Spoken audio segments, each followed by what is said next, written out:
Jingle bells ring tight, flags waving, stars and stripes, tradition saving, presents wrapped in red, white, blue. Christmas time, our values true. Santa's sleigh with jingling bells can serve.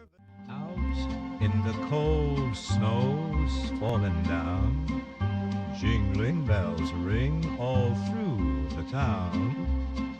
Santa's on his mission to spread cheer, no doubt. With this sack of courage, he's gonna stomp it out. Communists beware, hear his shout. Here comes Santa Claus with his joyous might, crushing politics in the silent night. Under the mistletoe, kids sing and laugh. Santa's the hero, giving them the path. He's got his sleigh full of dreams and treats. No dark thoughts can rule themselves on the streets. But jingling bells There's love in heaps. Here comes Santa Claus with his joyous might, crushing politics in the silent night.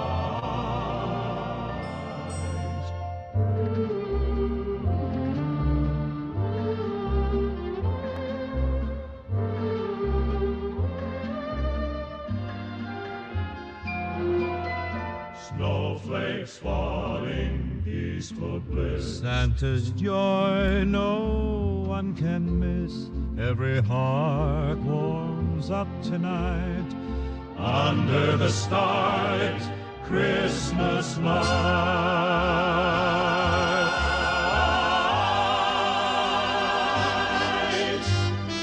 Here comes Santa Claus, Santa Claus, with joyous might, crushing politics in the silent night.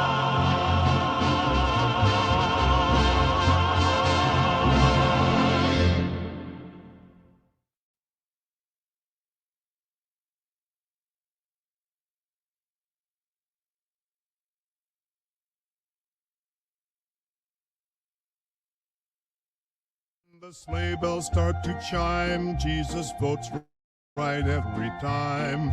He's bringing cheer to each and every place. With a twinkle in his eye, underneath the starry sky, he's smiling bright and full of holy grace. Oh, I believe he said,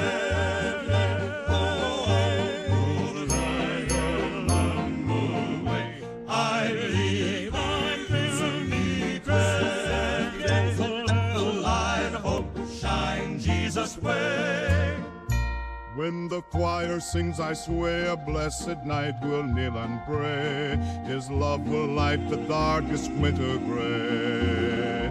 With my family gathered here in the season full of cheer, a time of peace and love forever stay. Oh, I believe he said,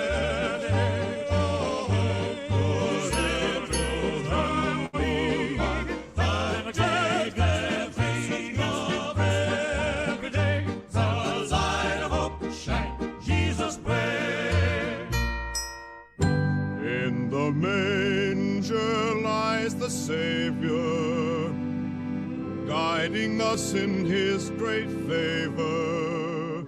Through the world his truth will stay, keeping faith in him today.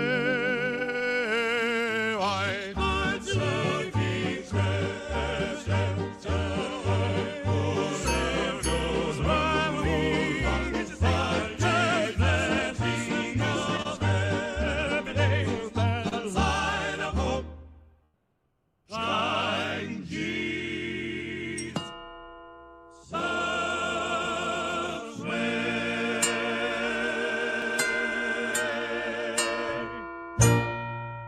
when the snowflakes start to fall and Santa's sleigh is here for all, the chimney whispers secrets of his plan.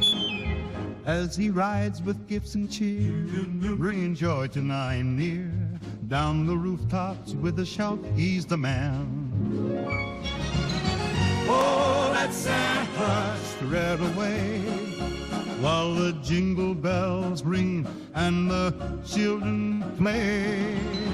Oh, let Santa bring joy every day, where freedom and presence chase fear away.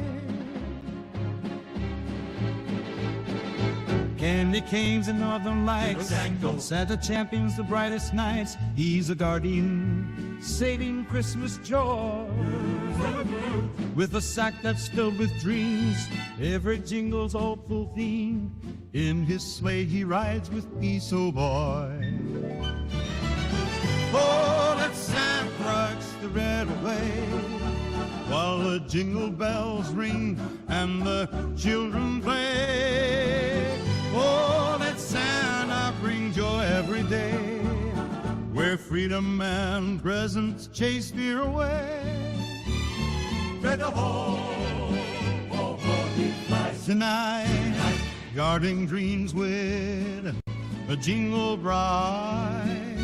Santa's magic is against the tide, Crushing worries as we ride.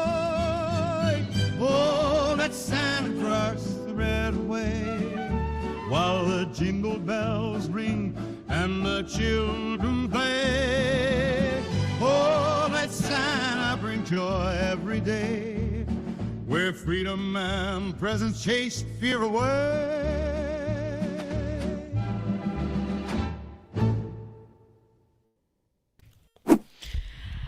Hello, everyone, and welcome to Culturama, where on this show we are trying to reclaim the zeitgeist of traditional Americana back into the United States. Thank you, everyone that has joined. I already see that we have a lot of comments in the chat today, so I want to thank you so much. I apologize for the late start. I've had a few technical issues, but I've got those out of the way, and I think that you're in for a really good show, because today, as you can tell by the title of this episode, is that we're going to be talking about Luigi's Mansion. I'm kidding. We're going to be talking about Luigi Mangione, actually, the supposed shooter of the UnitedHealth CEO. I don't know if I could say that word all too often. I think last time I said that S word one too many times and it got my stream flagged a little bit. I'm a little worried. Perhaps I'm paranoid, but I'm going to try and use certain terminologies for him. I do not like using the term assassin all that much as well. I think that is also a flagged word, but someone can correct me if they're wrong. I guess I understand why people use the term targeted attack, because it's kind of vague and abstract and doesn't really go, ring the sensors, or the sensors don't go off all that much. So I'll try to control some of my terminology here. But that being said, we will be talking about Luigi. That is the name of the attacker, the killer, another flag word. But also, we're going to be talking about a lot of other things. Daniel Penny is actually acquitted now, and that's really big news, right? Things are looking up in the United States, and hopefully the culture is changing for the better and showing that, we don't have to put up with poor public safety services any longer. And it seems as though, now there are questions about the type of acquittal that he is under, but he is a free man as of right now. And so that's really great news. You're going to be talking about that as well. And before I touch on anything, I did want to ask you, how do you guys like the Christmas setup? I know that last week I asked you guys what you thought about my background decorations. So I have Santa Claus in the background and other things, some tinsel and all that. But I also wanted to make the entire stream very festive. So throughout the stream, you will start to see a few Christmas elements in the background or in the corner. So I hope you guys enjoy that. And also, did you guys happen to enjoy the Christmas music that was playing in the background? Now, it's not the traditional Christmas music. We're not going to be singing Rudolph the Red-Nosed Reindeer or Jingle Bells here, but I had a few AI prompts make some other Christmas pieces. For one of them is titled, I believe, Santa Crushing Communists and Jesus Voting Republicans. So I have a good slew of conservative, libertarian-leaning Christmas music that I think all of you will highly appreciate. But before I proceed with the rest of the show, I did want to say hello to everyone that is in the stream so far. I do typically like to wait until I get some comments in the chat, and already I see some comments. So I'm going to be saying hi to some of you. I see Grizz Cheese is in the comments. Grizz Cheese, hello. Welcome. We have Mr. Pig. Cecilia H is here. Hello, Cecilia. Thank you for joining us today. We had, obviously, Austin Peterson is in the chat, and Bucks Nasty as well. So thank you, Bucks Nasty. Welcome for joining. Happy Tuesday evening, everyone. So I see a lot of the usual suspects in the chat today, but the frame looks good, looks awesome, says Grizz Cheese. Thank you so much, Grizz. I did put a little effort in the backgrounds. I do want it to be somewhat festive because, you know, we only have a few shows until Christmas, and then New Year's Eve comes along, and it is a really fun season. And I kind of wish I did have like Halloween bumpers when Halloween was around, or commercial breaks, I suppose, or like the break title screens, but I didn't have any Halloween backgrounds. So I'm at the place now where I feel like I can now operate the system a little better and hopefully put a little bit more festivities in the background, and I'll do that from some time to time. So I'm glad you guys enjoy that. We already have a decent viewership in Rumble, so I can go ahead with the stories, but I just wanted to show you guys, and like I said, as we'll proceed with the show, you'll see more of that. But, you know, we have a lot to cover on this stream, and I do want to talk about Luigi for quite some time. So I'm going to be dedicating a good portion of the stream to discuss Luigi. I'm going to be honest, I'm still hung up on the name though. I wasn't expecting a name like that for an intimidating individual like this man, but I'm going to be talking about Luigi, and I've already come across like 2 or 3 manifestos that have come out, and I was planning to read the first one that was found and archived on Substack that was originally thought to be his manifesto, and I found it quite interesting. And then I woke up today and I saw that another manifesto came out, and people were like tweeting at me and saying like, no, this is a real manifesto. And I read that one, and I had my suspicions because it reads like ChatGPT generated it. And then apparently a third manifesto, I guess, came out and was confirmed by law enforcement stating that that's the real one. So I don't know what we're going to be dealing with here, which manifesto I should read. I guess I can end up reading all 3 on this stream, or at least portions of it. So, you know, I want to dedicate a good section of the stream for that. So if you guys like long, drawn out reads of, ramblings of a mentally unstable individual, this is the stream for you, I assure you. But I will be talking about other news as well. Daniel Penny is obviously a big one that I'm going to cover, but he was basically acquitted of all the charges, or well, just the main 2 actually. So I won't be talking about the legal aspects of that as much, but what I will be talking about also is more so is how he was found in the public. He seems to be living it up in the public, so, you know, good for him. Obviously, he was found a little intoxicated since the trial had occurred, but we're going to be watching a video of that and have a really fun time. But also, I have a few offensive statistics to throw at you guys, and a few other discussions that we'll have today. But what I really want to, you know, hone in on in this stream today is Luigi and what Luigi had to say, or a few things he had to say actually, about the healthcare system and the negligence that the healthcare system is rife with. And, you know, I'm not going to say whether or not what he did was wrong, obviously, and I'm not justifying what he did was wrong, but a lot of people, and I've noticed this quite a bit actually, is that a lot of people in the right and the left wing, first there's a left wing, but people in the right wing as well, have stated that, you know what, he actually has a sympathetic character in all of this. And considering some of the negligence that has occurred within the healthcare system, and whether that's done by practitioners or even the coverages that are provided by certain health insurance agencies. So we will be talking about that, and whether or not Luigi truly is sympathetic like people are saying he is. But that's not going to be a while till later in the stream. What I did want to dive in, though, before we do that, is a little story I found, and I'm going to be pulling this up here for you guys to really look, because right before any of this happened, right, there was a little blurb, a little story that happened that was kind of big. I don't know if you guys know who Nicholas Fuentes is, but a headshot came out of his right here. So, a mugshot, my mistake, mugshot.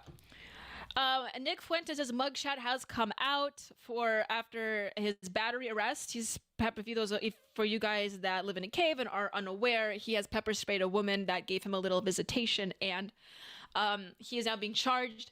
His trial will be held in a little over a week, I believe, if I'm not mistaken. I may be doing a stream as it's happening.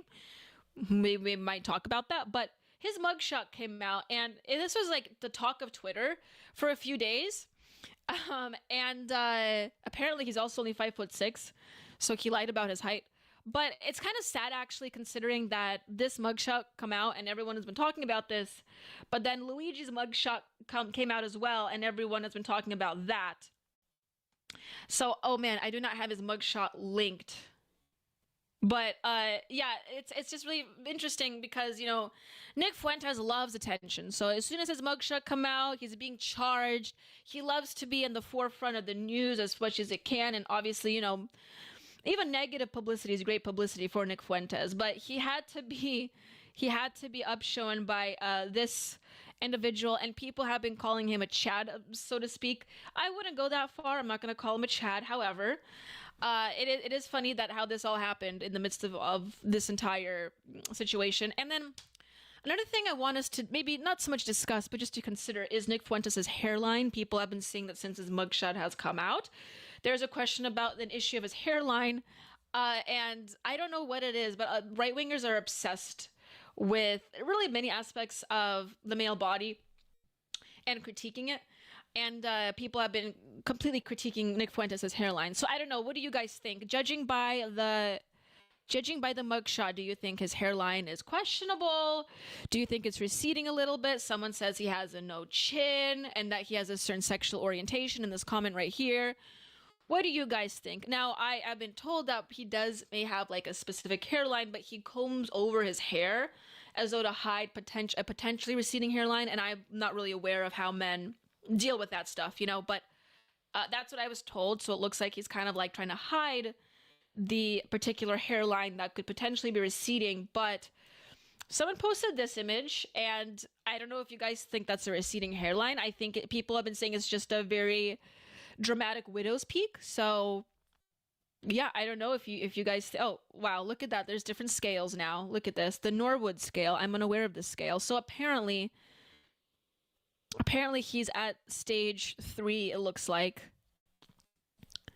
or stage 3 vertex, I suppose, with the little hole in the backside.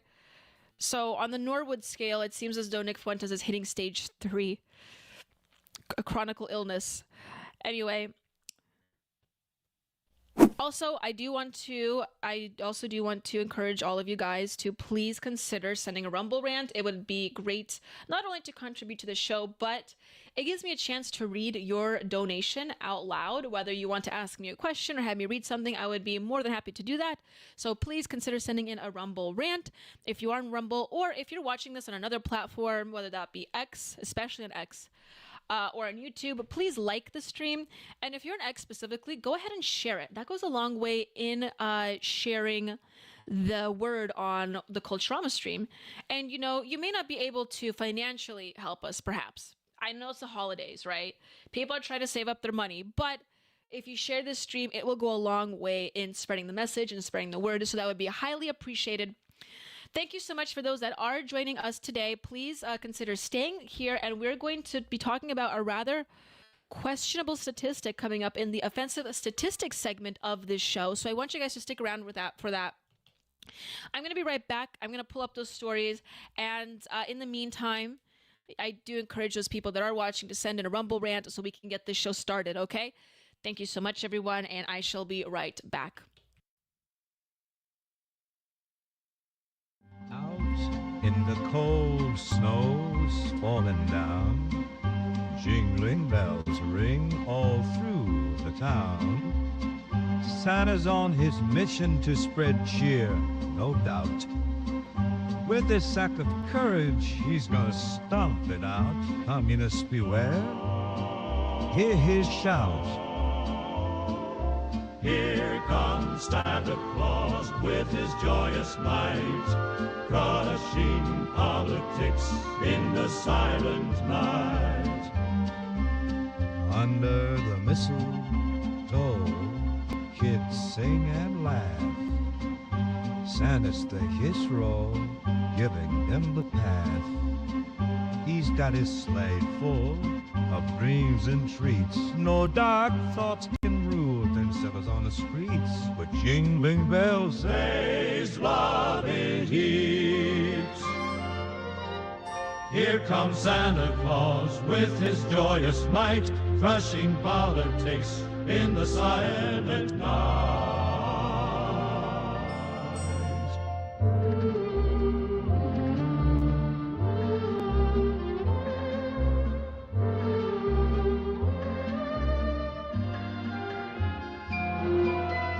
Snowflakes falling, peaceful bliss. Santa's joy no one can miss. Every heart warms up tonight Under the starlit Christmas light.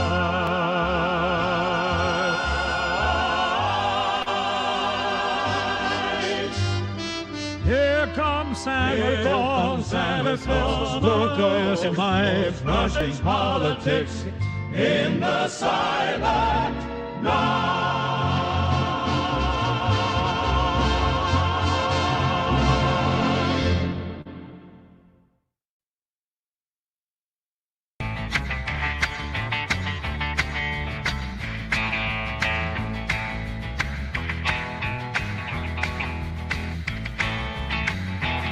Well, here comes Danny Yellow like Marilyn with a twist. She's got a master's degree and a style you can't resist. On Culturama, baby, we're shaking up the scene. So hit that like, make it click, you know what we mean. Like and subscribe, come on, don't delay. With Daniela at the helm, we're leading the way. It's Culturama, taking back tomorrow today.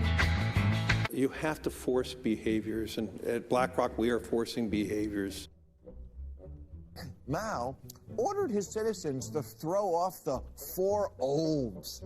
Old thinking, old culture, old customs, and old habits. So, your whole life went in the garbage overnight, no biggie. And those who resisted were attacked by an army of purifiers called the Red Guard, who went around the country putting dunce caps on people. Yeah.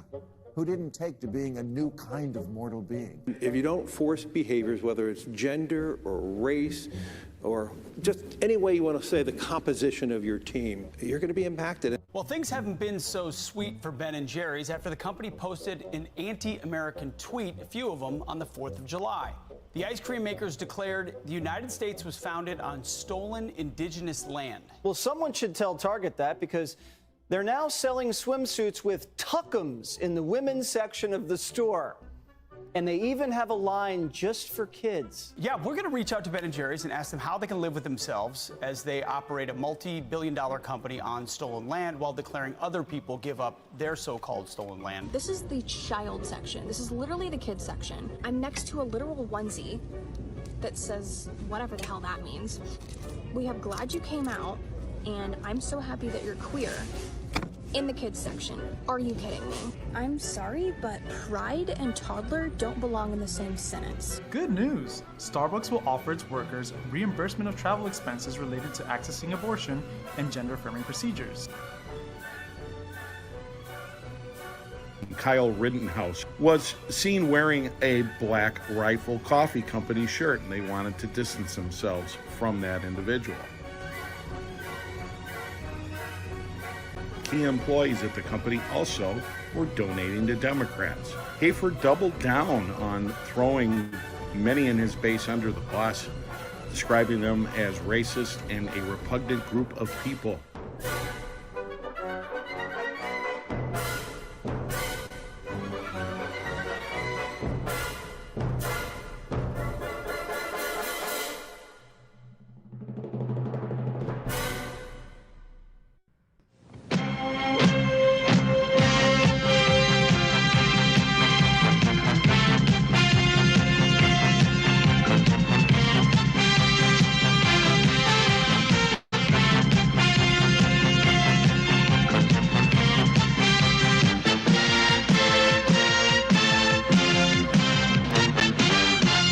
Hey, Liberty lovers. Alrighty, welcome back to Culturama. You are watching Culturama, where on this show we are working together to reclaim the zeitgeist of America, where we are trying to reintroduce traditional elements into the culture of Americana. And so I said I was going to bring up an offensive statistics segment here, which I will get to in a second for you guys. But I did have some people mention my antlers here, and I wanted to just justify me wearing the antlers. Okay, and also provide an explanation. So I did do a poll since my last stream on Twitter, all right? And I'm going to show that for you because it's Christmas season. I want it to be fun, right? So I chose 2 headbands, and I told people last week at the beginning of the stream on Tuesday and on Thursday, I said, hey, look, guys, I want it to be fun. So I'm going to wear a headband, and you guys get to pick which one you want. On Tuesday, I wore red antlers, and then on Thursday, I wore what people have been calling the off my medication look, okay? And I thought these were cute, but I made a little, not necessarily a poll, but I asked my viewers, especially on Twitter, what do you guys think would be the better option here? And I'm just going to be honest with you guys, by far the red antlers won. You can read all the comments here, but you can go back and see. But people, by far, prefer the antlers from my Tuesday stream. So for the rest of December, I'm going to be wearing the antlers on this stream. I think you guys are going to appreciate it and enjoy it. It's going to be really fun. I don't have a Christmas sound effect. I did have that Italian one, and you best believe I'm going to be using the Italian sound effect on the Luigi stream today, because this is the Luigi stream, okay? It's called Luigi's Retribution for a reason. So I hold on. So that's the justification for why it is that I'm wearing the red antlers. Anyway, moving forward, I do have an offensive statistic that I want to put out there, put by DOGE, the Department of Government Efficiency. And it's a really interesting statistic. So here we go. I don't have the title screen for the offensive statistics segment. We'll have it up next time. But this is the offensive statistic, okay? The United States gives more in aid to foreign countries than the next 9 countries combined, all right? Where exactly is this money going to, and how is it being spent? I think that's a very valid question. There it is. Let's take a look at it, actually. 9,000 million, was it 9,489 million? Far more than all of these combined, by the way. I want you guys to really consider what is going on here. Now, the United States has been known to be quite the benefactor as far as foreign relations and international relations are concerned. And whether or not you want to attribute that to why the United States is a superpower, that's a completely different conversation, and that's a valid conversation to have. Look, I took courses in international relations. I understand you kind of have to give to get out of it, right? And the fact that the United States has so many resources and is utilizing them for our benefit can give a valid explanation for why the United States is basically the power of the world. But coupled with the fact that we also have to compete with countries like China at this point, it doesn't seem very valid why we continue to do this while we have our own homeless in the streets basically suffering, right? Not only that, but you have multiple potential families that are not going to reproduce and have an effective replacement rate for this country. So we have to rely on immigration to at least maintain our economy and maintain the longevity of our nation. And so we have to suffer through that whilst with our economy acting so poorly and being so poor, and the inflation that we did have to suffer, granted post-COVID, but still, I mean, we're still suffering through it, especially since the Biden administration. We're still sending out money to other countries when we have our own suffering here. And that's a valid question, and I did want to draw attention to it also because it is put out by DOGE. And for those that don't follow them, DOGE, the Department of Government Efficiency, set up under the purview of Trump, this head by Elon Musk and Vivek Ramaswamy. This is their Twitter. It's worthy to just take a glance and a look at it for those that didn't, because I do put up rather interesting statistics, and I think it's worth viewing. Here's another one. In 2023, the National Institutes of Health spent, check this, over $700 million on workforce diversity and outreach, over 600,000 evaluating microaggressions among Latinx individuals with obesity. Quite the demographic, obviously, something to evaluate there for sure. I'm sure there's a lot to evaluate there. And then almost 90,000, it's at 87,000 on the role of the estrous cycle and nucleus accumbens, signaling on incubation of oxycodone craving in female rats. Quite the title. Let's take a look at this one, actually. And I'm raw dogging this entire study. By the way, I haven't even looked at this tweet. I'm just looking at it with you, with the viewer, together. And I think that's the best way that we can look at these news stories. Wow, this is quite the study. Abstract. What is this? Hold on. Okay, the nucleus accumbens mediate the motivational properties of food, sex, and drug rewards, as well as the cues that are paired with them. It is well established that ovarian hormones influence motivation. In addition, well, actually, I would say this study is maybe useful since it does have to do with the biochemical output, especially of estrous cycles. So I can actually understand this one. Obviously 87,000 is a little much for this study. I think you probably could have done that with a little less money, but hey, you know what? Laundering money is laundering money. Why not, right? If you're gonna experiment on a few rats to get extra money from that, why not? But anyway, but the one that really irks me, obviously, is a workforce and diversity outreach, especially for STEM positions, but more specifically ones that have to do with something like the National Institutes of Health or the health sector in general. It really shouldn't be the case that we would have these options. I know I sound like a broken record, but the fact that we have these DEI policies and these programs where we are funding exorbitant even amounts of money into it, where it really should be primarily, if anything, especially in the sector of health, actually, it should only be a meritocratic system purely. And clearly that's not happening. And, people obviously have issues with that as far as other sectors go, especially as it pertains to STEM. But, I'm sure you guys have heard of the pilot situation, okay? Having airline pilots that ordinarily that would be something based on merit, and it should be based on merit. But unfortunately, you will start to see these programs crop up where we're taking people that fill those positions that may not have the merit to do so. And what typically happens is that if you put someone in a position that they don't really deserve, they will fail in that position more times often than not. Scarily enough, though, we're talking about a situation where people's lives are kind of on the line. And so when we're talking about something like the National Institutes of Health, that's quite concerning. But anyway, and as far as obesity one is concerned, I mean, you could maybe justify it as them being overweight, fat, and therefore perhaps it's worthy to discuss, but they're evaluating microaggressions, and I don't see what that has to do. Maybe they're talking about how it psychologically impedes them. Let's take a look. And that could be conflated with psychological well-being, could be conflated with health in general. But let's see here. Let's take a read. Again, I'm just raw dogging the study with you guys. Despite being one of the largest and fastest growing demographics in the United States, well, I'm glad they came out of the gate with that one. They're being honest. Good for them. Latinx persons experience striking health disparities, particularly in terms of obesity.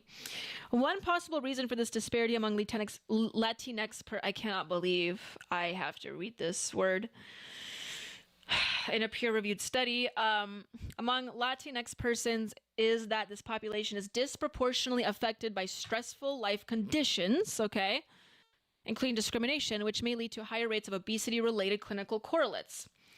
An example, emotional eating or physical inactivity. So, yeah, they're trying to conflate this with psychological well-being, how that affects physical well-being. And, obviously, there's some truth to that, most definitely. If you're not good mentally, your body will react will typically follow, actually. It's where your mind is first. And I'm not trying to posit some woo science here for you guys, but, sometimes we have ailments that aren't related to our psychological well-being. But a lot of the times, especially if you don't have any genetic disorders, it's mostly to do with your mind. So if your mind's in the right place, your body will follow. So, yeah, I can understand how they would justify this as a health issue, but don't you think there's other more, there are other more important things to evaluate? For instance, what drugs people should prescribe as far as diagnostic materials are concerned. I can't help but keep going back to the Luigi question, or the, the LQ, if you will. But Luigi's initial manifesto, the one that I found online through Substack, talks about, and apparently that may not be the real manifesto, so this could be like a waste of time to discuss. But when I read that manifesto, it did describe a man having to come to terms with health professionals dealing with his mother, who had a neuropathic ailment, prescribing her essentially the wrong drugs. And what I mean when I say wrong drugs, I mean that they prescribed her opioids before instances of like something like gabapentin, right? Instances where there are drugs that will not hook you up. All of us are aware of the opioid epidemic, right? I mean, clearly these drugs are not something you should just throw around like candy. There's going to be a lot of substance abuse disorders that follow through with that, especially if you suffer from a chronic ailment that will take a long time. It's not even really treatable unless you have very highly expensive surgery. And then you have to rely on drugs that are habit forming, extremely so. And you prescribe her with this, other than something like gabapentin, where it's not nearly as habit forming as something like an opioid. And, it is maybe not easy to come off of, but it is something that, have you ever heard of a person, let me just ask you this. Is there a gabapentin epidemic? No. Yeah, I don't think you've ever heard of someone that takes it to abuse it. Opioids, on the other hand, people do take to abuse. So in this manifesto that we will come to read later, this individual, supposedly Luigi, who wrote it, said that they prescribed his mother opioids off the gate for her neuropathic pain. And neuropathic pain can be utterly, painful. It can be a B. Okay, I won't say the word, but it could be hell. So in a way, they may have tried to just, alleviate it right off the gate, which opioids will do right away, not to the degree that gabapentin may. But for a professional to prescribe something like that off the gate, something that's so habit forming, is downright like negligence, especially when we have prescriptions that will alleviate the pain that are not habit forming and that will not ruin your life. And so I was reading this and I was thinking, like, whether or not this is a real manifesto or it doesn't really matter. I looked it up, and doctors do that. They will prescribe these drugs. And this was probably like in the early 2000s, before the opioid epidemic became a real issue like it is today. But, they were probably going by first line treatment, I guess. But that is downright negligence. And what a lot of people will tell you, especially if they go through go through the doctor carousel, if you will, and trying to, go get second opinions, third opinions, fourth opinions, try to alleviate pain and get prescription drugs. I have heard time and time again from people that do have to go through these processes that will say doctors either don't hear them out, or they're borderline criminally negligent with the drugs they'll prescribe to you. SSRIs are extremely easy to get these days. So are certain stimulants, and I'm not knocking stimulants or SSRIs necessarily. I'm not that kind of a right winger, but I think in exceptional cases those are fine. But you clearly have to have certain protocols, and some doctors will go through certain protocols and safeguards before they prescribe those things, but more times than not, they don't. And we all know what the big question is, and we all know what point I'm trying to get at here. Making money. Yes, we all know that, but we have to understand that there are greater questions to be had here, and there are greater systems that must be reformed before we put our money into something like evaluating microaggressions. I will get off my high horse. I just figured that, I'll mention that. But I'm glad that Doge exists to show and to, be transparent completely in terms of where our money is going. And we've obviously have think tanks that do this, but this is done in a level that I think your average consumer can take and understand in a way that I don't think major think tanks or research groups can do on the same level. So I may not be the biggest fan of Vivek or Elon. I do like them a lot. But I do have to applaud them for at least making this information as transparent as possible and as consumable as possible than we haven't seen before. Okay, that is my take on the health issues. I'm already jumping into the conversation early before even touching on the manifestos or Luigi or the UnitedHealth situation. So there we go. Let's see. What's the chat saying here? Going to the government's not really aiding the people, writes Cecilia. The H, correct. Nelson65 wrote, I like the snow. Thank you, Nelson. I put a lot of effort into making the background here, so I appreciate that. Looks like we got a subscriber on YouTube. Awesome, awesome. I see no Rumble rants. I completely understand it is the holidays. I still encourage you guys to do so and send in a Rumble rant if you can. I also want to, speaking of Doge, since we're talking about it actually, I want to show you guys something that I think you'll appreciate considering that it is a Christmas season. Now, I shield my stuff before here multiple times. I understand it's a little annoying, but it goes a long way in supporting the show. But also, you guys get a really free, cool gift. And I know I've talked about my Culturama products, all right? And I know you guys are still getting warmed up to the show. You don't want to maybe not buy a Culturama mug right away. You're still trying to see if you like me as a person. I completely understand. I do want to show you, though, this mug is pretty cool, though. Look at that. There's communist zombies on it and everything. But, oh, and also, we do have the pillow here. I have the pillow to demonstrate for you. It's a very nice pillow, by the way. I love it.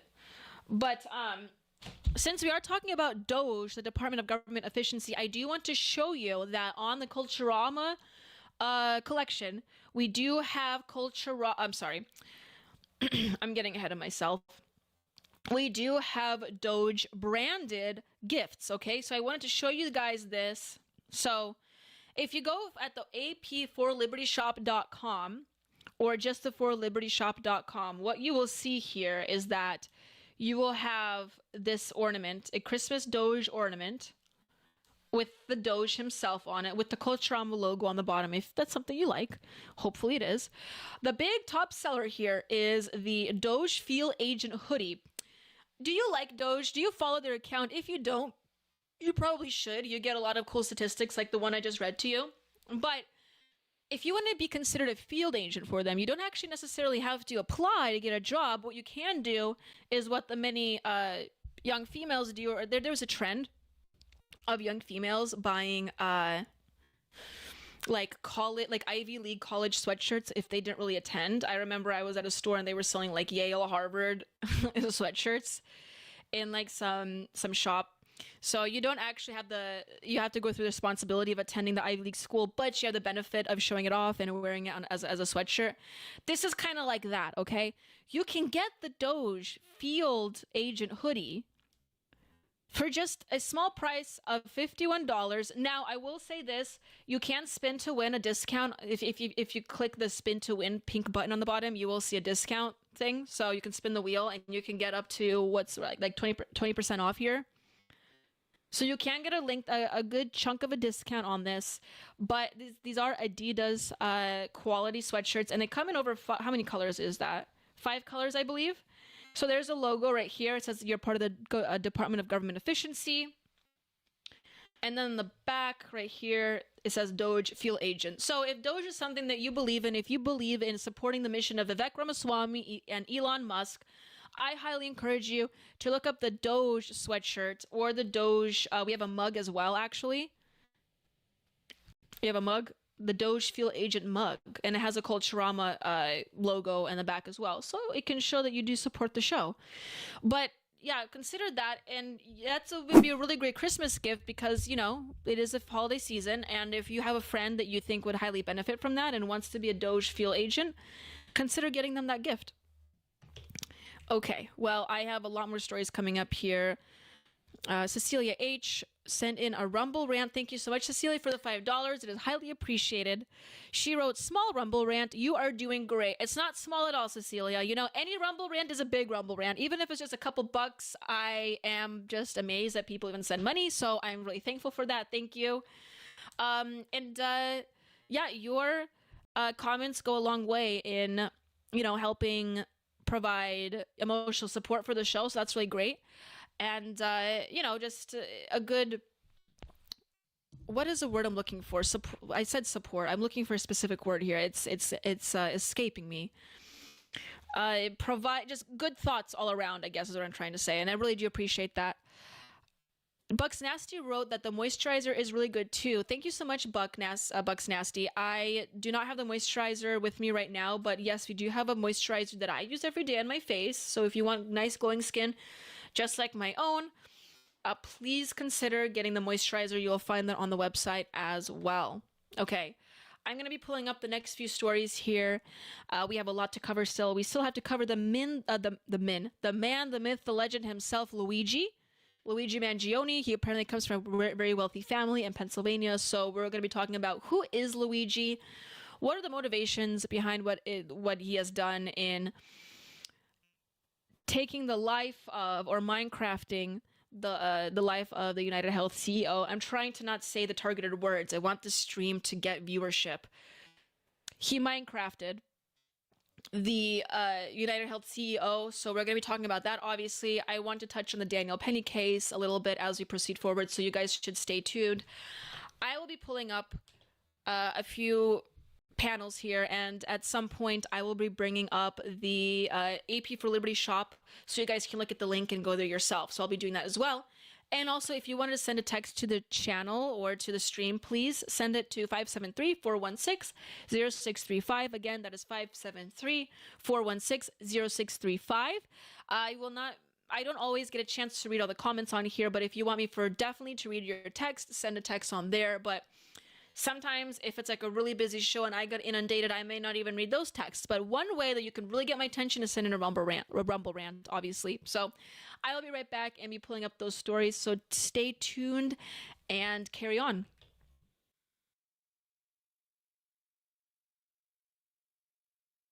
Out in the cold snows falling down, jingling bells ring all through the town.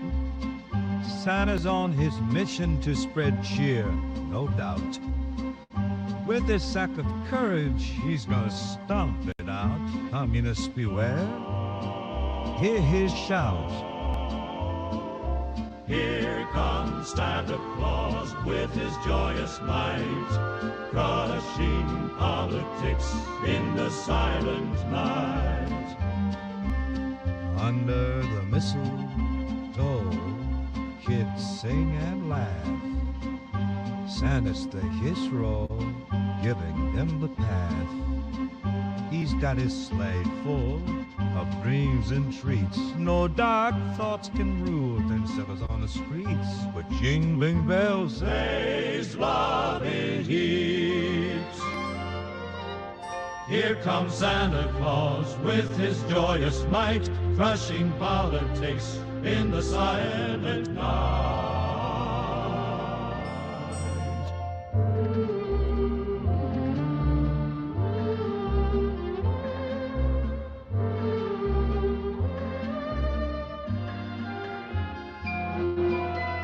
Snowflakes falling, peaceful bliss. Santa's joy no one can miss. Every heart warms up tonight. Under the stars, Christmas lights.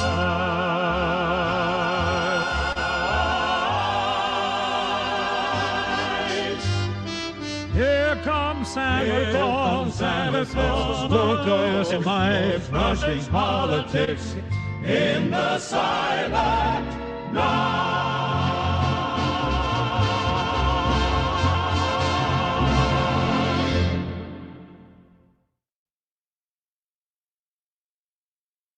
When the snowflakes start to fall and Santa's sleigh is here for all, the chimney whispers secrets of his plan.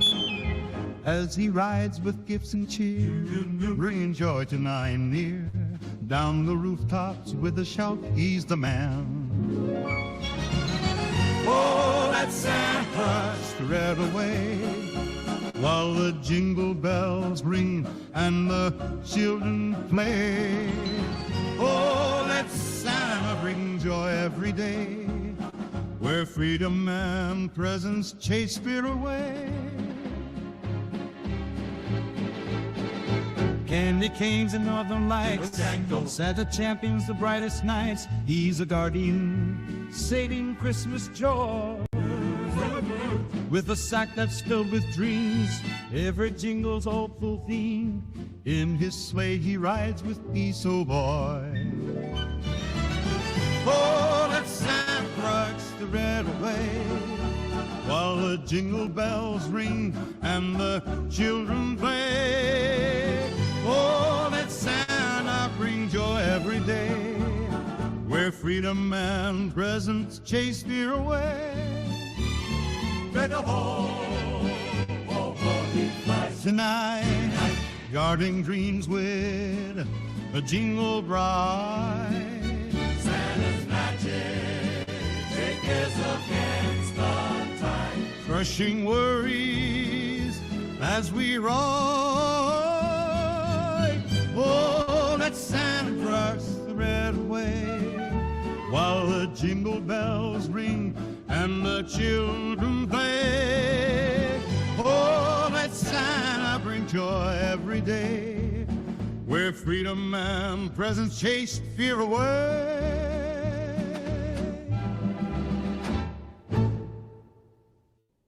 The sleigh bells start to chime, Jesus votes right every time. He's bringing cheer to each and every place. With a twinkle in his eye, underneath the starry sky, he's smiling bright and full of holy grace. Oh, I believe he said,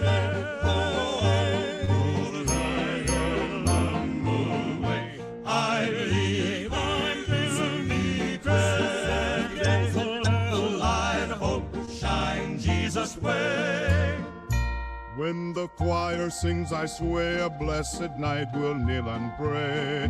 His love will light the darkest winter gray. With my family gathered here in the season full of cheer, a time of peace and love forever stay. Oh, I believe he said,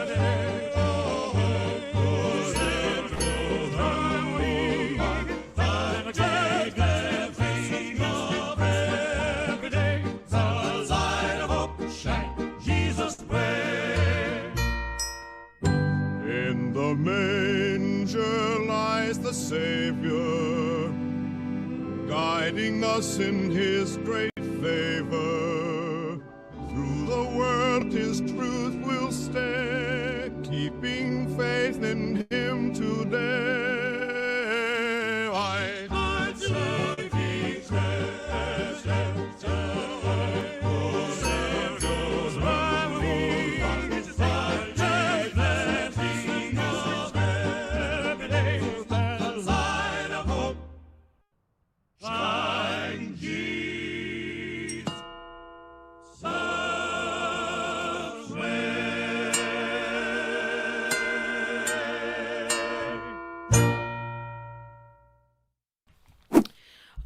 Okay, welcome back to Culturama. On this show, for those that don't know, or if you are a new viewer, on this show, what we are trying to do is to reclaim the spirit of traditional Americana back into the American zeitgeist. And so far, we've talked about DOGE, the Department of Government Efficiency, and the type of statistics they show where our money goes and what programs we are funding. And newsflash, it goes to helping the minorities, specifically DEI programs. Who would have thought? Where else but America and Canada? But I'm going to push away from all that because we do have a major white pill. Now, for those that are aware, most of you that are watching most likely are, the Daniel Penny case has been proceeding forward, and it seems as though he was found not guilty on the two charges. One of those was negligent homicide. That's the one that he was acquitted of, and also the second one, he was charged with manslaughter of the second degree. And he has been acquitted of both. And so we are in the condition right now where we are really questioning, and America is questioning, where is that grip from organizations like BLM, where they have been, ever since 2011, 2012, They have been scaring us into a state of complacency and allowing criminal behavior to proceed. Now, there's a greater question about whether or not what Daniel did was wrong. I don't think what he did was wrong. I think that his main intentions was to protect the public, and it seems as though, in the eyes of the law at least, he did the same thing. He was just protecting people within the public, and he was not found guilty. And so thankfully, we're at a place where a lot of conservatives are questioning, like, what does this mean for not just Daniel himself, right? It's good for Daniel that he could withstand that trial and basically come out unscathed, more or less. I'm sure he has emotional issues that he has to deal with, but for the most part, he's unscathed. It's never easy to think that someone's life came at the expense of your own hands, so that's quite understandable. But as far as the legal system and the law is concerned, we can at least say that he is a free man, and that is a big white pill for a lot of people out there. And I don't think it's a conservative or a liberal issue. And I don't like to frame it that way because, and I didn't see the Rittenhouse situation as the same thing either. I don't think it should be at least a partisan issue. Unfortunately, we live in an era in American politics right now where it does become a partisan issue, but it shouldn't have to be. This is an issue of public safety, law enforcement, and what law enforcement endowed is owed to the public, right? And so far, at least where Jordan Neely was, they didn't intervene. Granted, it was in the subway, so they perhaps weren't on there. But what do you do when you're in a situation where people like that proliferate and are allowed to do whatever it is that they want to do in the public? You let that go on long enough, and people are going to emulate those behaviors, specifically people of mental illness and mentally ill proclivities, understandably so. But if you let these behaviors really just cultivate within a community, within a major city like New York, what will happen is that it will just continue to cultivate. Civilians will continue to let it happen, roll off their shoulders, right? At the end of the day, you have to do something about it. And someone like Daniel Penny decided to step up. And it's unfortunate that Jordan Neely had to pass away. It really is. But something had to be done, right? And so that's what everyone's saying. So I don't like to frame it as a conservative a win, because it's not. It's a win for public safety. It's a win for the American people. But a lot of people on the right wing have also been saying, well, are we going to be met with like all these BLM protests, right? Are there going to be riots in the streets? My mistake calling them protests, riots. Will there be riots in the street? Will they shatter windows again and get businesses to have to leave the city? I was under the impression, it seems like a lot of other conservative figureheads are of the impression that that may not be the case because people are perhaps a little low energy. And I don't know what you guys may think of that. I could be wrong, but so far we haven't had any major issues. We have seen some potential protests in the street, but let's take a look. I did find this tweet here, and I wanted to cover this with you guys. Well, that's the wrong one. Here we go. On Roz Alerts, a tweet came out that this was last night. Hundreds of protesters are taking to the streets in anger, demanding justice for the death of Jordan Neely. So we can take a look at this video and see how bad this truly is. I come from a very liberal area, okay? BLM has a very strong presence close to where I live.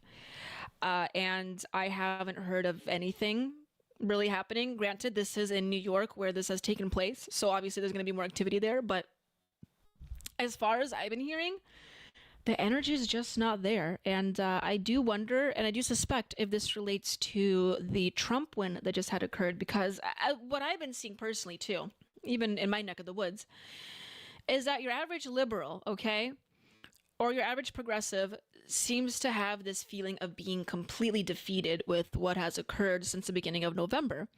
And I think that this is carrying forth in other activities within that particular lifestyle, one of which includes rioting in the streets, quite unfortunately. But let me read this off to you. Currently, hundreds of protesters and other activists are taking to the streets in anger and frustration. The demonstration began as protesters gathered at Washington Square Park in Manhattan, New York, and later marched across the city. So they're holding signs demanding justice for the death of Jordan Neely. Obviously something like this is going to happen, but let's take a watch and see if it really is as violent as what we have seen previously. What's his name? And I want you guys to remember also the protests that occurred during COVID after the George Floyd situation. So let's just compare the two. And again, this is the first time I'm actually watching this video. So once again, I am raw dogging it with you guys here. Silence there! Jordan Neely! What's his name? Jordan Neely!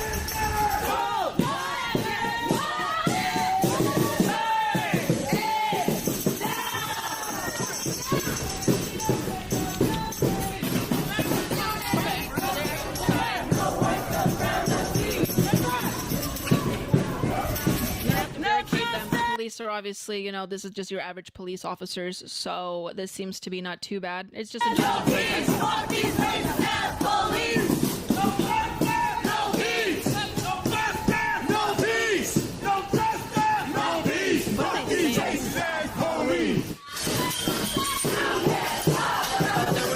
The Palestinian, hold on a second, this is Rich. Yeah, so like, how many people, there's there's probably like 7 people that pass by that have this this Palestinian scarf. What is it called? The Khalifa, I forgot what the scarf is called. What is it called? Palestinian scarf. The keffiyeh, that's what it's called. Keffiyeh? The keffiyeh? I don't remember how it's pronounced. The keffiyeh. Yeah. Obviously that's going to be thrown in there as well.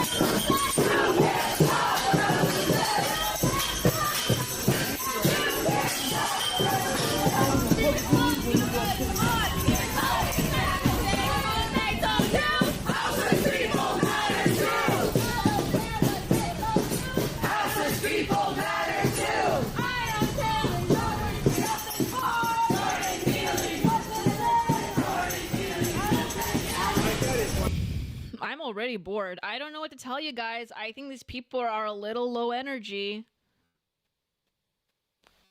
People are asking, LMAO. See, this guy, I'm not a big fan of this account, but I'm glad they're agreeing with me. LMAO, this is low energy. Exactly, it is. It is low energy. These people are completely defeated. They just want justice, right? These people are completely defeated, and so they cannot... What you have to understand, when you're in an environment that you feel truly comfortable in, and you feel like you have the backing of the present administration, and you're going to have the backing of mainstream society, you will go out all in arms and take advantage of the situation, and you will break those businesses down. You will loot from those businesses. These people don't feel like that right now. And even though the Biden administration is still in practice, they do not feel as though, I really think they do not feel as though they can really go through in the full potential of what this movement really is about. Okay, and that is extracting resources from people that shouldn't have the resources extracted from. And that's what we're seeing happening here. And I think that following the Trump win, they just don't feel as comfortable. I can say the same thing 7 different times, but you know the general gist of what I'm saying here. Let's watch this other video. One protester says, "Y'all white people here have work to do. Stay the F out of black people's business." Then a black woman interrupts the Jordan Neely protest against Daniel Penny as they march through the streets of New York City shouting, "Go in your neighborhood and do anti-blackness work." So they have to stay out of the business, but they also have to actively participate in the deprogramming of anti-black behaviors and thoughts. Very interesting indeed. It's kind of like that meme that reminds me of, you know, whether if you move into a predominantly black/urban area, you know, that is a gentrification. But if you move out, that's white flight. It's kind of that same concept where, like, no matter what you do, there's no winning. Let's take a listen at what this lady has to say. Went to this trial. I watched the white people. I watched the non-black POCs. All say they were scared of Jordan.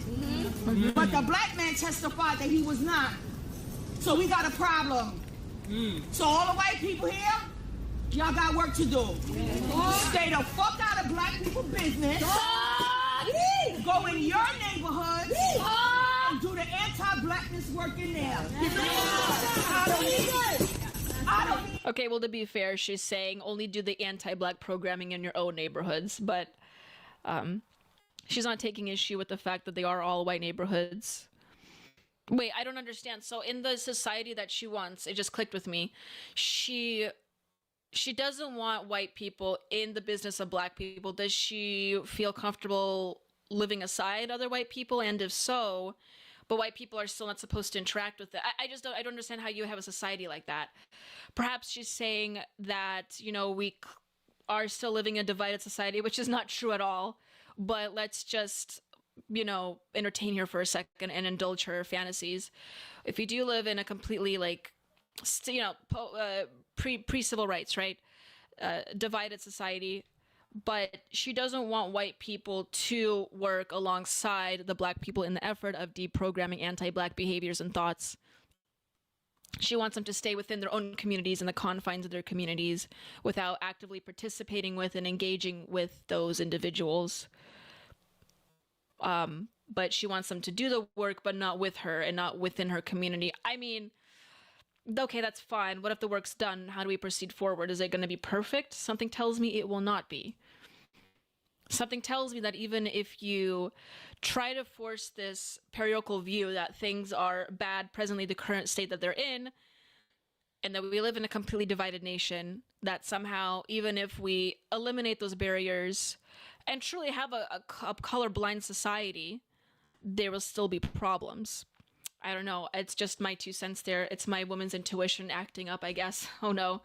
But for real, and we did try to posit this colorblind society concept. And if you go to, sociology classes in colleges, especially left-leaning colleges like I did, you hear professors and educators actively villainize a colorblind perspective. And this has been my experience in college, by the way. I am not quite 30, but I'm in my late 20s. And when I went to college, it wasn't like that long ago. They were villainizing and vilifying people who still maintained this view of colorblindness, this virtue of colorblindness. And, which, whether or not you think that's a realistic view to hold in our society, ideally that would be the case, right? Especially if we live in a truly meritocratic system. But these people like this lady, it doesn't have her name, but people like this lady in positions of institutional power, we're talking about educators here who are educating future office holders, future policymakers, future program funders even. And they're positing this view that we cannot live in a diverse society, really. I mean, the same people that preach diversity are also the same ones that say that completely vilify color blindness. And so that's what I'm seeing here. And it kind of reminds me of my college days, actually. So it's just really confusing to me, but I will continue here. Your opinion? I don't need no Marxist bullshit. Okay. I can read black Marxism on my own. Okay. Y'all been reading 275 years in English before we was. Right. Go in your own communities and correct this bullshit. And stay out of our fucking business. Thank you. Because the white people on that jury didn't give a fuck about what they heard on the stand. Jordan Neely approached no one. Daniel Penny dropped him where he stood. They made those witnesses draw on a diagram when he got dropped. It was right after he entered that train car. I sat right there and listened to it. So white people, y'all got work to do. Yeah. You better deal with your mothers, your fathers, your brothers, your sisters, your college professors, your bank lenders, your car loaners. How are they going to deal with their college professors? Are we talking about, is she thinking well, she's all college professors are from Hillsdale or something? I mean, is it conservative colleges just talking about what colleges are promoting this view that she seems to be? I'm confused. Maybe someone in the comments can help me understand this, but this is what's very dangerous. And I know I'm fixating on this one protest, but I think it's important because how can you as a white person, and if you truly believe a crime did occur and Jordan Neely was killed, unnecessarily so, and a crime really was done here, and you can hold that view, and I'm willing to listen out on your opinions about that. But how can you hold that view as a white person and want to actively work with minorities in order to rectify that, right? Because your motivations could be completely pure, and I'm willing to have that conversation with you. But then be talked at like this by people that clearly do not want you to engage within their own communities and whatever society that they're trying to posit, and actively telling you to work within your communities. Let's not engage with each other together, because if a life has no skin color, and I know they're saying that this is, clearly done out of racism, and so skin color did factor into the life being taken away, and that's understandable. I'm willing to have that conversation. I don't think that's what happened, but fine. But why would you go so far as to take white people or whoever she's talking with here? Maybe she's talking to other demographics as well. Why would you go out and say, well, do not engage and participate with us in this cause directly? It's just rather strange. But I'm getting a little ahead of myself once again. So, following all of that, Daniel Penny was found post-trial looking rather happy in the bar. So let's take a watch of this. Daniel Penny is interviewing during celebration of acquittal. Let's take a listen. How you feeling? He's a little intoxicated, but you know what? A guy's got to celebrate. What's up? Come together. How's it going? How's it feel? Feels great. He's finally got the justice he's deserved.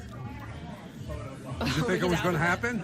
He's Sorry? not even looking at. He's like walking away. He's done. No, he has to go to the we think bathroom. that this is the all-call's going should for have him. happened probably on day one, but the point thing is it happened. So we can't control the timing of it, but we can certainly savor the outcome. And why do you think it was not guilty? Ask him. Ask him. That's that guy. Like, these guys just came off work. They don't want to talk to you. Just let them enjoy their beers or what. Yeah, he's holding a beer right there. That's a bottle of beer. But yeah, let them enjoy their time, he's not right? guilty on a few different reasons. But anyway, that's the video of Daniel What's up? Penny. I do want to point out a rather interesting stereotype here, because stereotypes exist for a reason. This tweet, I think, encapsulated it quite perfectly. An Italian goes to jail because he couldn't resist flirting with a local hotel receptionist, because the rumor is that Luigi was identified because he had the flirt. He took the mask down, for those that don't know. So an Italian goes to jail because he couldn't resist flirting with the hotel receptionist. And an Irish man celebrates his innocence by immediately going to a bar. We're so back to the early 20th century. So yes, it appears as though stereotypes exist for a reason. Very funny how that works. I'm going to check back with the chat here.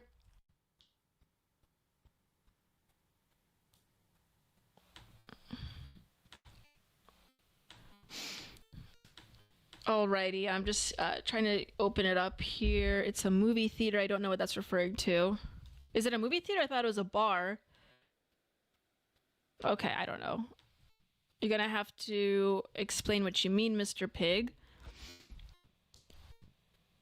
And we have people sending laughing emojis in the chat. Very good to see. Okay, I'm going to be right back and be pulling up the Luigi section of this stream, okay? I am very interested in what Luigi has to say about the intentions of what it is that he's done. And there's a lot of debate about what he's done and why he's done it, right? And I heard various rumors floating around.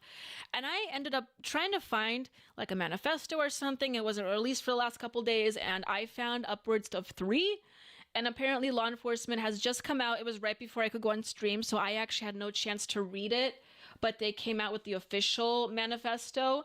But this was after other multiple ones were found. There was one that was archived on Substack that was later found to be fake, but I have my suspicions that it could be real. And then there was another one that came out that someone linked to me that said that this was a real one, but it sounded completely fake after I read it. And now there's a third one. So anyway, so I'm going to be pulling up all of them, and hopefully we can determine which one's the real one and actually read some of them and explore some of the ideas that are presented in them. I will not be reading maybe the entirety of all the manifestos, especially since we have limited time, but I will see what I can do to the best of my ability. So you guys should just stay put, and I will be right back. I'll be playing all of you guys' favorite commercial break, and I will pull those up for you.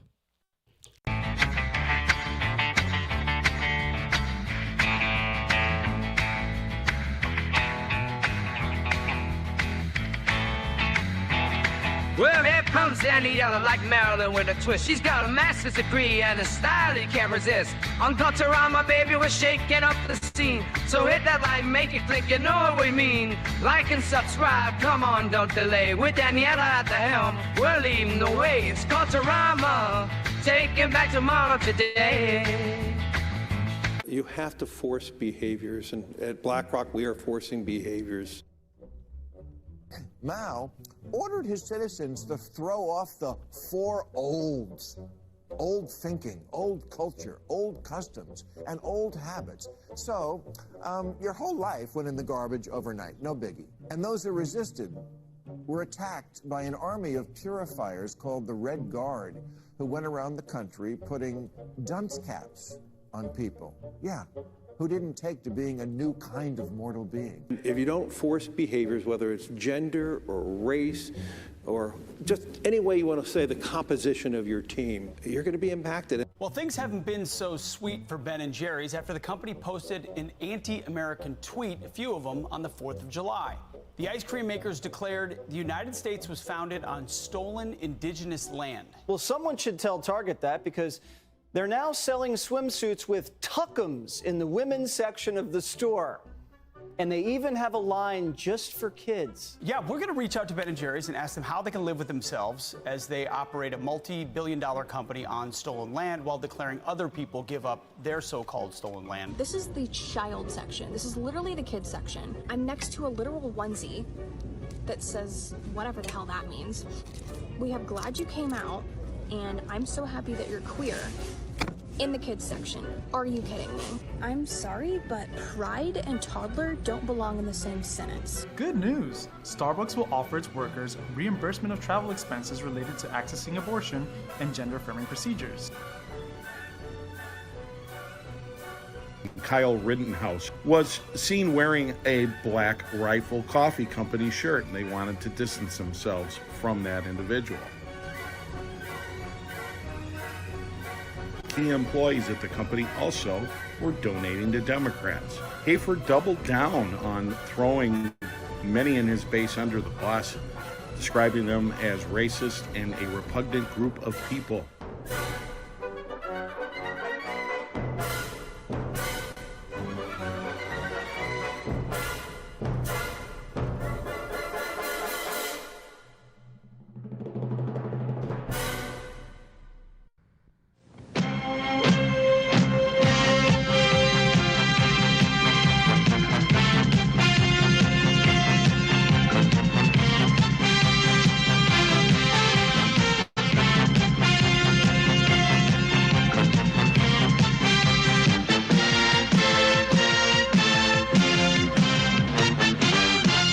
Hey, Liberty lovers, stop scrolling.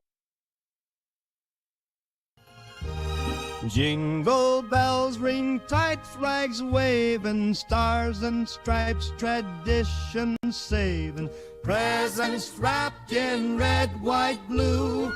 Christmas time, our values true. Santa's sleigh with jingling bells, conservative cheer fills our wells. Family gathered, values bold, stories of old, proudly told. Out in the cold snows falling down, jingling bells ring all through the town. Santa's on his mission to spread cheer, no doubt. With this sack of courage, he's gonna stomp it out. Communists beware. Hear his shout. Here comes Santa Claus with his joyous might, crushing politics in the silent night. Under the mistletoe, kids sing and laugh. Santa's the hero, giving them the path.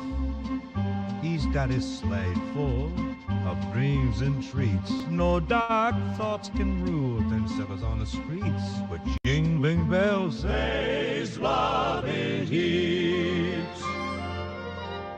Here comes Santa Claus with his joyous might, crushing politics in the silent night.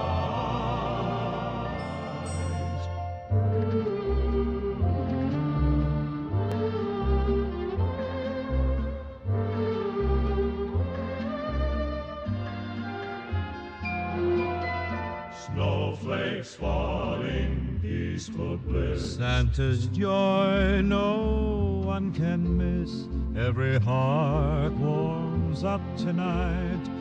Under the stars, Christmas lights.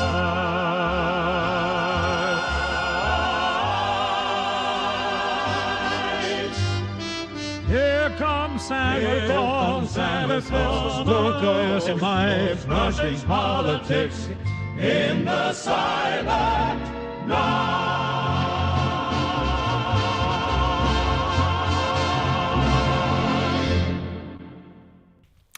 Okay, welcome to Culturama once again and this Christmas themed episode here, and we're going to have a lot more of those as we proceed forward up until Christmas and the New Year's. And I thank you all that have joined us so far. I'm going to be reaching to the final and most fun part of this show where we talk about the Luigi situation.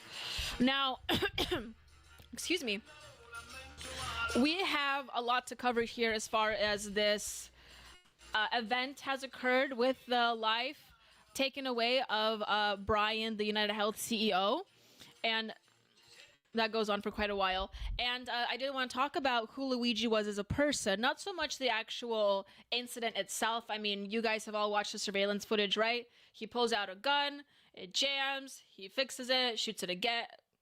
They said the S word.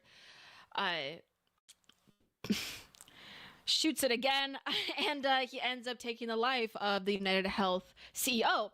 And so, you know, clearly this is the individual, and that was done, did the crime, and it seems as though they have identified the correct suspect. So I want to talk about more about who Luigi was as a person. I did see, however, that before I proceed forward with this, that Bucks Nasty donated. Thank you so much, Bucks Nasty, for donating. I'm sorry that I missed your comment previously. There was like a little glitch here. I couldn't find the donations earlier, but you seem to have equated Santa with Satan. And you know what, Bucks? I do that all the time, actually. I will tell my friends, like, hey, you know, what is Santa? What does that amalgamation of words mean? Or the amalgamation of letters mean? It's Satan. So, you know, he wears red. And there's a lot of conflation between Santa Claus or St. Nicholas and Krampus in other cultures in Central Europe. So you never know. I mean, I do have the theory that Santa Claus clearly is a metaphor for God, or at least for a certain type of deity. You know, he watches when you're sleeping. He watches when you're awake. Or how does the song go? He knows when you're awake. He knows if you've been bad or good. So you better be good for goodness sake. That sounds like someone that seems to be omnipresent and omniscient and all-powerful. So something to consider as we are discussing the elements of what makes a mythological being like Santa Claus. And for you to equate that to Satan is quite interesting, and I have been saying that as well. So thank you for bringing attention to Bucks Nasty, and thank you for your donation. I still hope that you're here to listen to me read your comment out loud. But anyway, I'm going to be proceeding forward with the story here. And I first want to bring out the obvious. Oh, hold on. Here we go. You can see the screen behind me. Yes, his name is Luigi. He looks like, well, he doesn't look like Luigi, but people have been saying how he embodies the qualities of Luigi one or more too many ways. So there you go. There's Luigi. There's Luigi. I just want to take that out there. So anyway, who is Luigi Mangione? And let's just take a little deep dive into who he is. Apparently, he's a very smart individual. Just to give you a rundown, he's rather well read, a fairly smart individual, attended what can be considered an Ivy League school, and comes from a fairly affluent family. The Mangiones are a very well-known family, actually, in Pennsylvania as to where he is from. And, you know, there's a lot of discussion about how can someone like this come out and do such a heinous act like this by taking the life and Minecrafting the UnitedHealth CEO. And That's rather questionable because, he did disappear for upwards, I believe, of 6 months. He was found, he was completely off the grid. He wasn't communicating with family or friends. Prior to that, he was living a rather, not just a functional life, but in some ways an exceptional one because he comes from such wealth, right? Or at least some level of wealth that most of us may not have presently. And then he disappears, goes off the grid, stops talking to people, doesn't use the internet, stops tweeting, which we'll get to on his Twitter account. And then he comes out and does this. And, clearly people are questioning his motives, but not only that, but questioning his mental stability. But as this tweet shows here, that he is an avid reader with over 295 books listed on Goodreads. How many Goodreads books do you have listed? I don't think it's 295.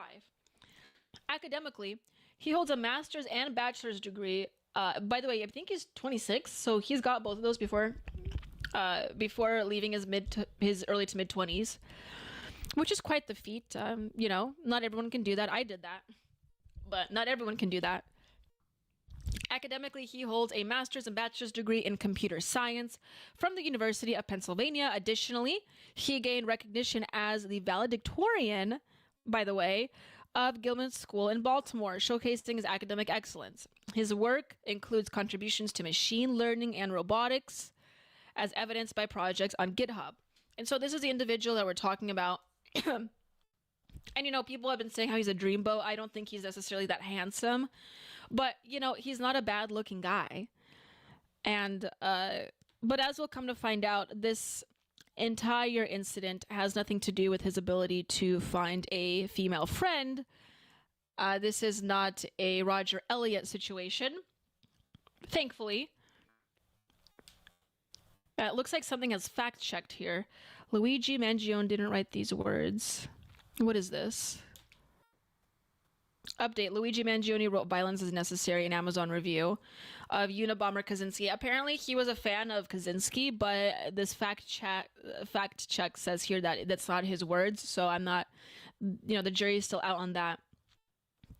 So clearly, this individual comes from a good family. This is his Twitter, and since before this had occurred, he had less than, I think, 1,000 or 2,000 followers. Now he has over 300,000, as you can see, myself included.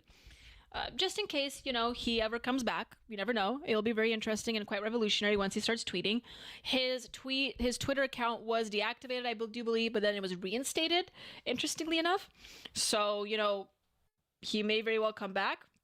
And his last tweet, it looks like, was December 8th of 2022. So quite a while. Other than that, he was just retweeting things. And if you look at his banner, quite interestingly enough, you have, and I just want to draw attention to this because we're going to be touching on this as we proceed forth with the manifestos. He has a picture of himself. You see that? Picture of himself, picture of his spine, and then what appears to be a Pokemon. Now, you guys are going to have to forgive me on this one. I don't know anything about Pokemon, and I do not intend to learn more about Pokemon. I will ask you, though, later on in this stream what your guys' favorite Pokemon is. If you don't need a chat, a Rumble rant, and have me look it up, I will look it up on the Pokemon Wiki. But I was going to ask you guys that later. But anyway, there's a Pokemon. I don't know what that is. It looks like a lizard. And I do appreciate lizards myself. And then you have his link tree, which has nothing on it except emoticons.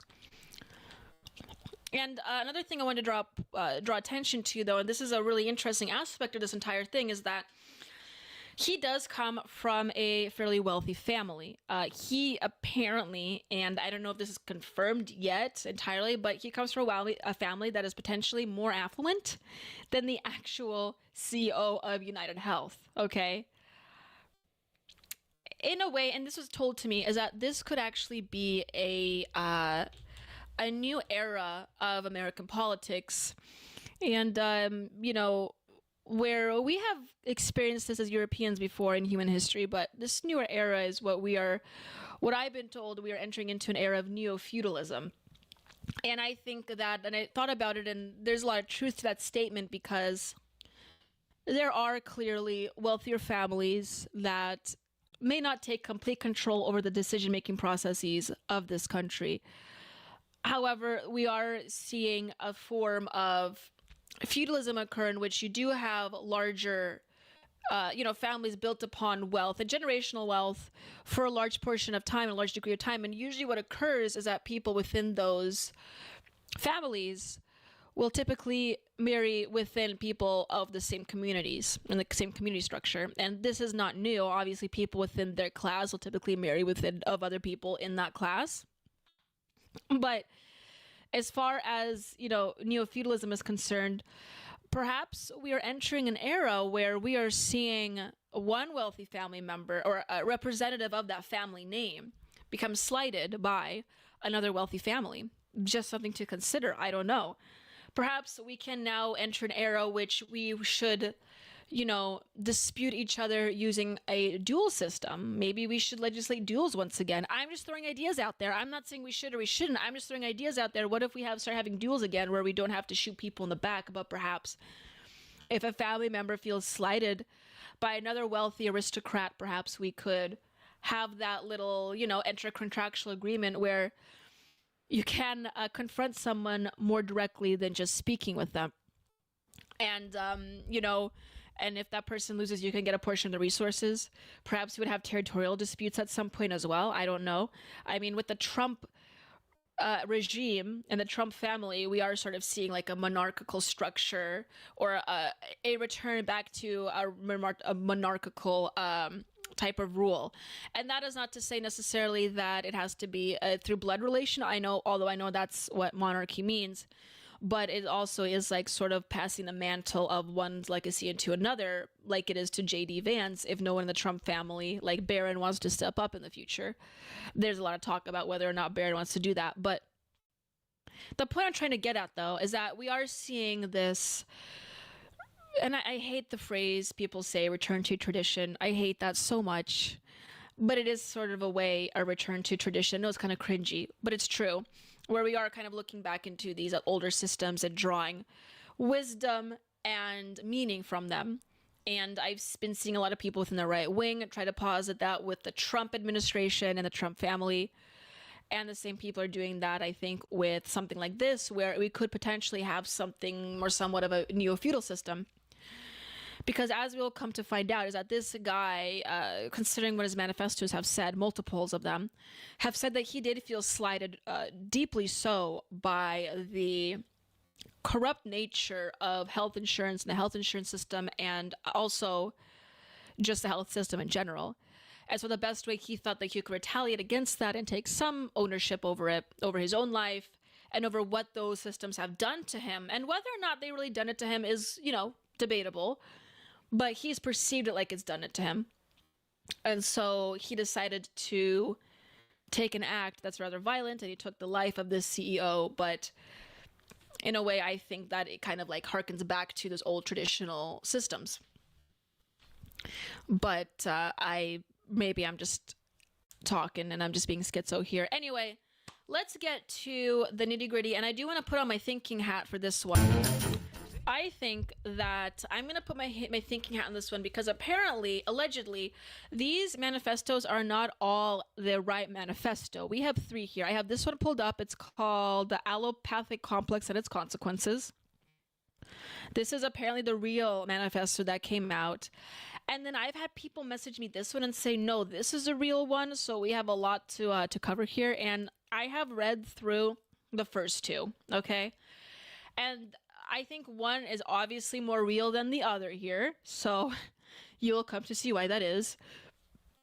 But as far as the official one that's come out, and it's only this is all that was sent to me, so I don't know how accurate this is, but apparently this is the one that the law enforcement has come out with and said it's a real and true, real deal manifesto. So let's take a read of the new one first, and then read the other ones, because I think that regardless if the first manifesto I have up here, the Substack one, and I am rather partial towards a Substack one personally, being as that I have a Substack, and if you don't have a Substack, please get one and follow me under Danielle Pensack. But This is the one that law enforcement has come up with. And the reason why I have my thinking cap on is because, you know, I'm trying to reconsider. I have a few conspiracy theories about which one is the real manifesto and which one isn't. But I'm still going to read it with you, and I'm going to take it with a grain of salt here. I don't know if this is the real one. I think that the initial one has a lot more information that was not just fodder for this show and content, but I'll pose a lot of serious questions about the integrity of our healthcare system. So we'll get to those, but let's read this one first. Luigi Mangione Manifesto released. Frankly, these parasites simply had it coming. So let's take a read of this. Okay, I'm going to play some background music for this one. Hopefully you guys can hear me. Okay, to the feds, I'll keep this short. Perhaps I do respect what you do for our country. To save you a lengthy investigation, I state plainly that I wasn't working with anyone. This was fairly trivial. Some elementary social engineering, basic CAD, and a lot of patience. The spiral notebook, if present, has some straggling notes and to-do lists that illuminate the gist of it. My tech is pretty locked down because I work in engineering, so probably not much info there. This is very poorly written. Excuse me, I'll continue. I do apologize for any strife of traumas, but it had to be done. Frankly, these parasites simply had it coming. A reminder, the U.S. has the #1 most expensive healthcare system in the world, yet we rank roughly number 42 in life expectancy. Interesting. United is the largest company in the U.S. market, by market cap, behind only Apple, Google, Walmart. It has grown and grown. But as our life expectancy, the reality is these blank, it says indecipherable, have simply gotten too powerful. And they continue to abuse our country for immense profit because the American public has allowed them to get away with it. Obviously, the problem is more complex, but I do not have space. And frankly, I do not pretend to be the most qualified person to lay out a full argument, so he takes a gun instead. But many have illuminated the corruption and greed, Rosenthal, Moore, etc., decades ago. And the problems simply remain. It is not an issue of awareness at this point, but clearly power games at play. Evidently, I am the first to face it with such brutal honesty. Okay. Yeah, this one is rather vague, actually. I'm just reading this for the first time with you, so bear with me. But this one is rather... I'm not going to say it's vague. People have been presuming whether or not this guy's a leftist or a conspiracy theorist, a leftist or a conservative or a centrist. And I have seen both sides of the argument. I think that this guy, and I've been told that he's likely a centrist because his political viewpoints, although he hasn't posted a lot of them, are kind of all over the place. So people are saying he's probably a centrist. I have seen a lot of leftists justify what he has done and saying that, there's a justification for what he's done. He's kind of he's not like Robin Hood where he's taking resources, but he's taking that Robin Hood approach, right? Where he is trying to stand up for not so much the impoverished, since he does come from a wealthy family, but for the downtrodden in a way. And, but conservatives kind of see it the same way. Interestingly enough, I have seen a lot of conservatives justify what he has done as well and called it based, right? I don't know what his political inclinations seem to be, but as the way this one reads, it does sound kind of left-leaning to me. And I'm not trying to pin this murder on, one party or one ideological association over another. It's just a matter of I want to know where his political inclinations reside, so we can better understand his reasoning for this. And as far as I can see here, it seems as though this is fairly left-leaning. But he does make a decent point.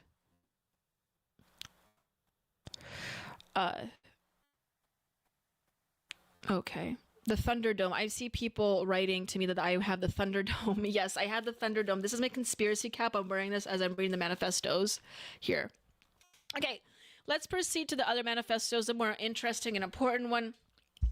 The apoplectic complex and its consequences. Now, I do want to state here that this manifesto that just came out here, I don't know the details of it. And if someone in the chat knows where this exactly came from or whether this was transcribed from a handwritten material, because it says indecipherable, so it's obviously probably like transcribed from handwritten material to digital. If anyone knows where the original came from or where it comes from, please let me know. Send a Rumble rant perhaps even, so I could for sure see your comment just as a suggestion. But yeah, I don't know where this came from, but the Substack, apparently Luigi, Luigi Mario are his initials, but Luigi had a Substack, and he wrote this prior to the attack, and people are saying that this one could actually be real. It was completely scrubbed, but it was archived, thankfully, so I wanted to read through it, and I have an inclination to think this one could also be real, and we could provide more of a background as to the reasoning for what it is that he has done. Because as far as the official account has come up, it's I don't know, guys. Do you think it's like vague enough? It is. Yeah, he's trying to justify it.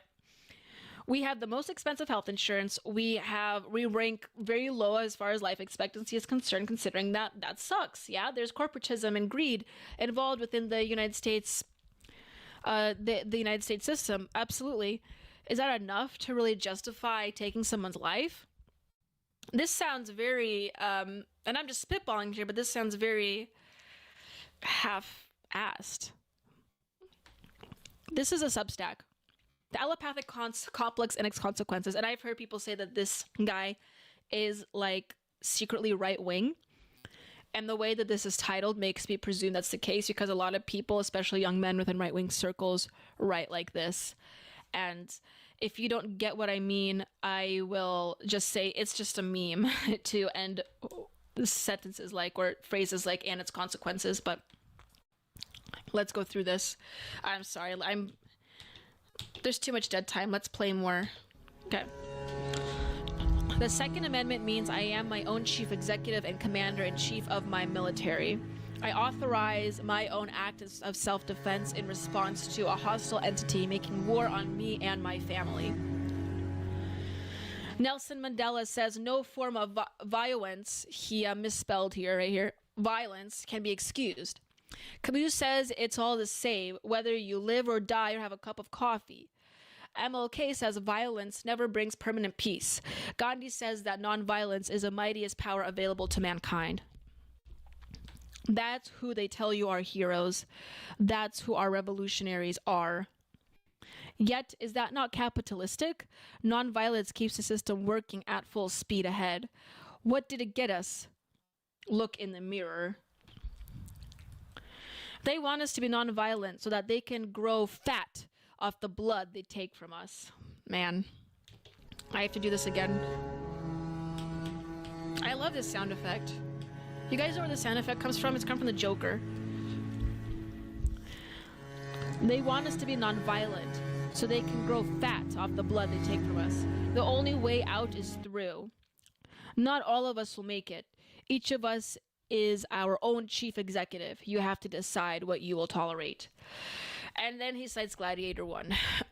And this is where I kind of check out, but we can proceed forward.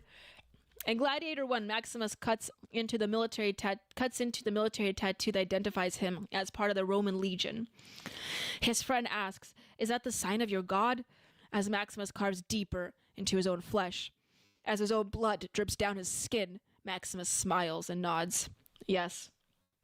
That tattoo represents my emperor, who is God, the God emperor who has made himself part of Maximus's own flesh.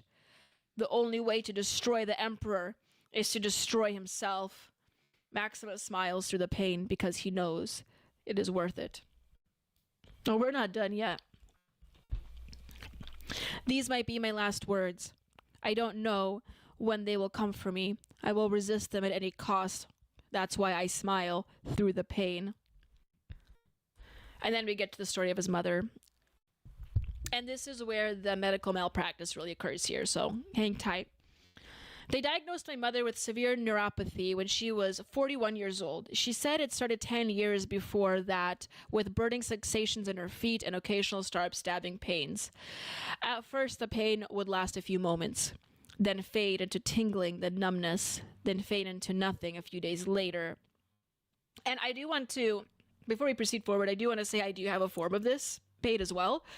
So I very well understand the issue, not nearly as bad as this woman, by the way, but I do understand as we proceed forward the issues that would come from this is that, you know, you have this pain that is very difficult really to not only demonstrate as yourself as a person, because neuropathic pain, and it's very difficult to demonstrate, and it's very difficult for doctors to really pinpoint the source of it, and he will go to explain this, but it's very sad and frustrating that he has to experience this and watch his mother experience this. But the way that the doctors responded to this was quite concerning. The first time the pain came, she ignored it.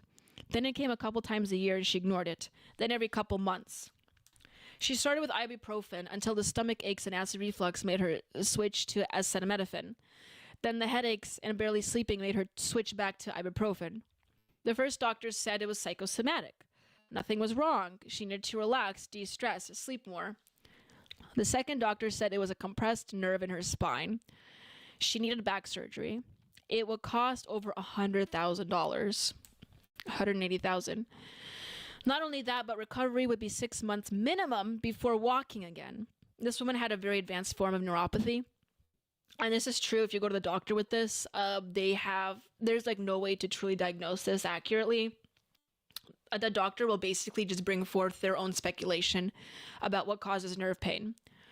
And the fact that, you know, one said psychosomatic, one said surgery. I've been told by doctors before to have surgery for neuropathic pain.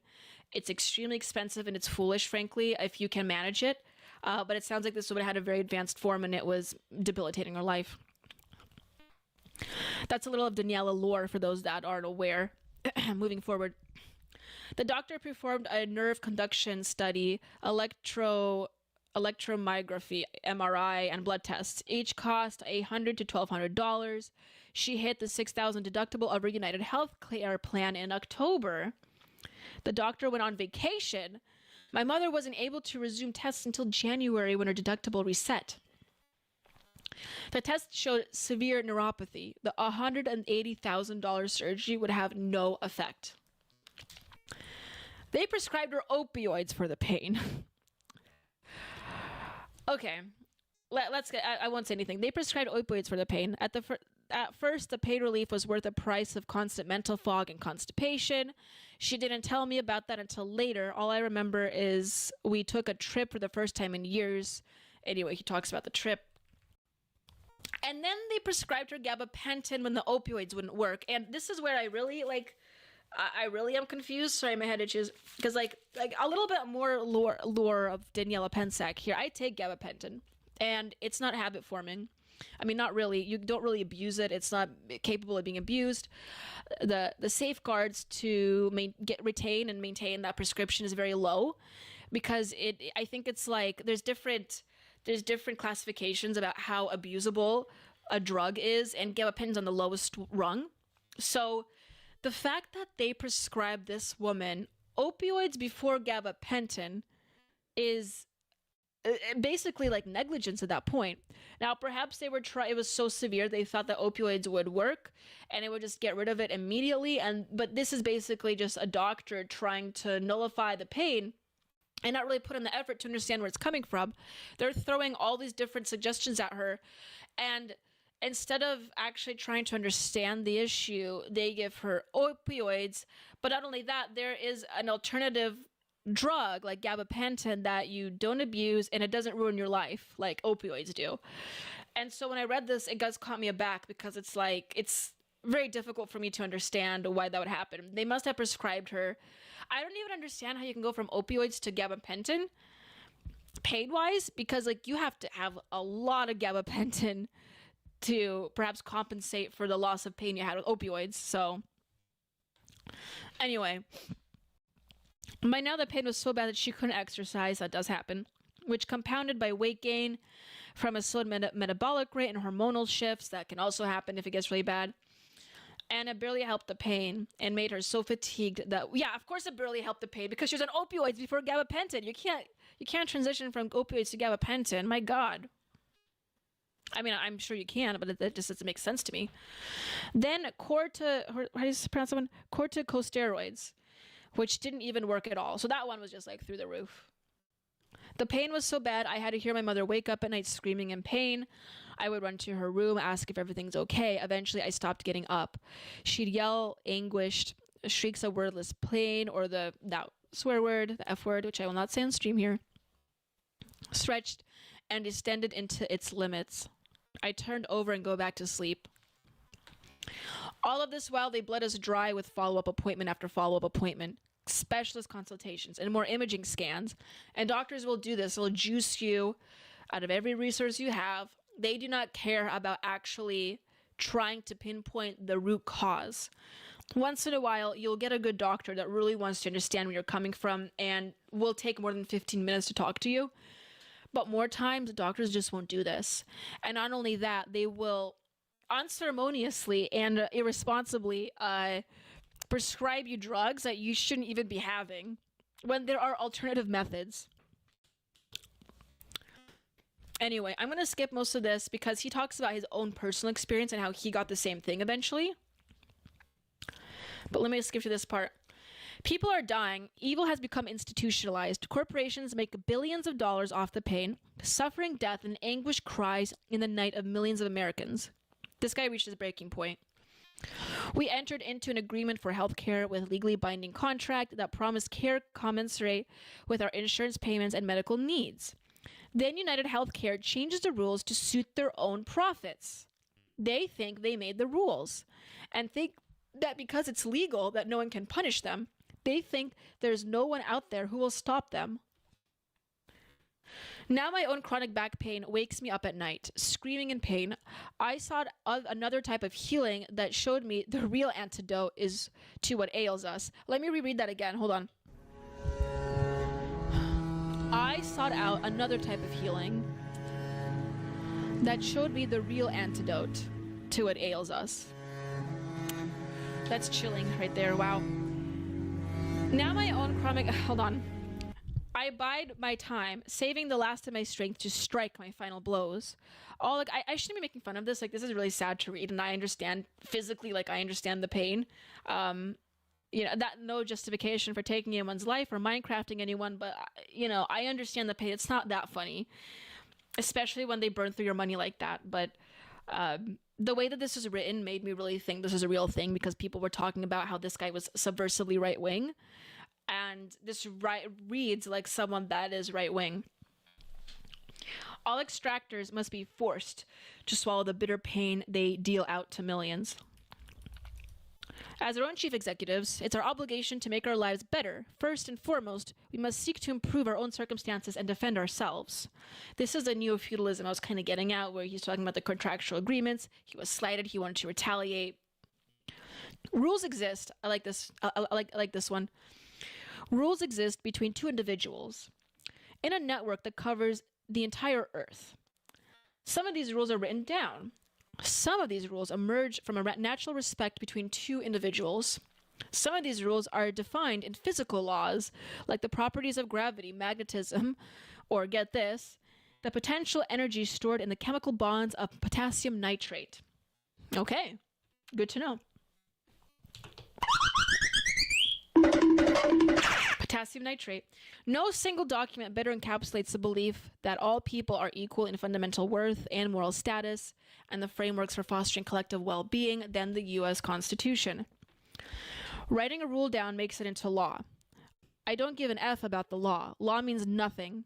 What does matter is following the guidance of our own logic and what we learn from those before us to maximize our own well-being, which is to maximize the well-being of our loved ones in our community. I'm not trying to make this guy sound sympathetic, but, I understand that logic. Not enough to Minecraft anyone, but still. Lastly, that's where UnitedHealth went wrong. They violated their contract with my mother, with me, with tens of millions of other Americans. this threat to my own health, to my family's health, and to the health of our country's people requires me to respond with an act of war. Okay? End. And when I finished reading that, I was very caught aback with how powerful it was. And he just, like, he completely, like, ruins it and F's it up with this freaking Pokemon, which I don't know if... I think Pokemons are so cringe. I do not like it. So the fact that he ended on that such a powerful statement, the Pokemon, made me reconsider the seriousness of this. But the Pokemon is also so cringe that it's realistic. I don't know if you know what I mean by this, but it's like, who would put that there just to like make a big troll and a joke? It's such a random thing. And again, the same Pokemon is in his banner of his Twitter. So, all right. Let me take a check in the chat here. Diley 130, thank you for joining, Diley 130. That's a new name. I like the foil hat they said. Thank you. So glad I made it during a live stream. Wrote Mr. Oh, correct. Sorry if I'm wrong. Mr. Libertsy. Thank you, Mr. Libertsy. I see new names, and that's always nice to see. Yeah, thank you. I'm gonna take off the hat now because I'm done reading. I was gonna read the AI generated manifesto, but I have no time here. So, but I'm glad that I have people. Thank you for joining, Mr. Libertsy. I'm glad that you made it on the live stream as well. Thank you so much.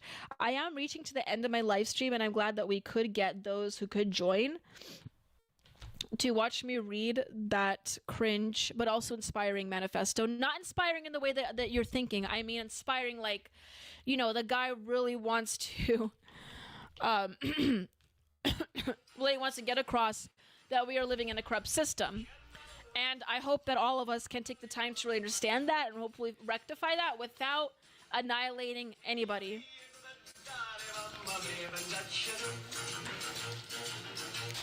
And you know, that's just how Italian men are. They try to take situations and control it into their own hands. So there you go. Well, at any rate, I am just about at the end of my stream here. And I wanted to thank everyone that did come and join and that did send... hold on, I'm reading the comments here. And that did send rumble rants and good thoughts and positive suggestions for the stream as well. I thank you so much that have joined. This coming Thursday, I have an interview lined up with someone that heads the Current Revolt. If you don't know what Current Revolt is, you can find them on Twitter, but I'll be talking about them and asking them some questions and some of their activism. So I think that you guys will really appreciate and enjoy that interview. So I implore you to watch me in the next stream this coming Thursday, and it'll be held at the same time on all major streaming platforms. But more specifically, if you want to watch me, comment, and donate, always do so on Rumble. So it'll be very much appreciated. And I want to thank everyone that did join and is tuning in to fight for the culture of Americana and the traditional spirit of Americana. And so we both together, you and I watching, can both together reclaim the traditional spirit of Americana and reclaim, most importantly, the zeitgeist of the United States. So I want to thank you guys, and I hope you have a really good rest of your evening and a really good holiday season, because as we've been talking about, and as you can see from the screen behind me, we're in the holidays, and if you want a suggestion about what kind of gift you can buy, I also suggest that you visit the For Liberty shop to look for not just Culturama merchandise. And by that, I mean these really cool pillows and other Culturama related stuff, but we also have Doge sweatshirts, mugs, and Christmas ornaments, and for the Department of Government Efficiency. So if you really believe in that cause, and if you want to support Vivek and Elon as much as you want to support the For Liberty Network and Culturama, go into the forlibertyshop.com and go under the Culturama section, and you will find some neat Christmas gifts there. So I really thank you guys for watching today, and I hope to see you next Thursday. Let's keep fighting in the fight of reclaiming the traditional spirit of Americana once again. Thank you so much, and have a good rest of your evening.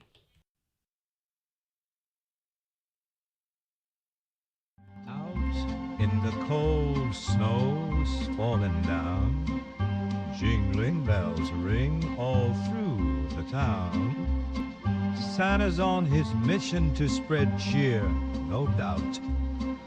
With this sack of courage, he's gonna stomp it out. Communists beware. Hear his shout.